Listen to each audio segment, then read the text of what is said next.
It was another busy day at what has been, since the beginning of this crisis, one of the busiest border crossings. The steady flow of refugees from Ukraine into Poland continues.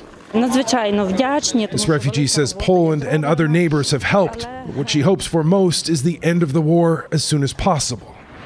Even a month in, Poland is still adding services. This refugee aid center in Warsaw goes online this weekend. It's a joint project with the Norwegian group. We cannot do this on our own. The help, Warsaw's mayor says, is vital.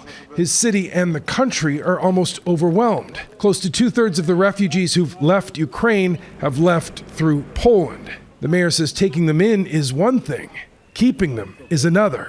We need a relocation scheme, of course a voluntary relocation scheme in Europe and in the world. The U.S. president is in Poland. He's set to meet refugees Saturday. Friday, he was briefed by aid organizations. One of the things he discussed is how the war is going to affect food security, not just in Ukraine, but in other countries as well. Bad news is they're in the breadbasket of the world, Ukraine and Russia. But we, the United States, are going to do our part because we're the third largest producer of wheat in the world. And our Canadian friends are going to do the same thing.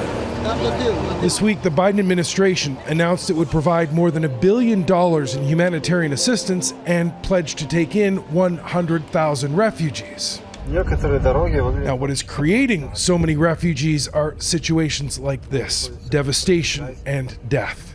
The UN Human Rights Office admits it doesn't have a good idea of the number of dead.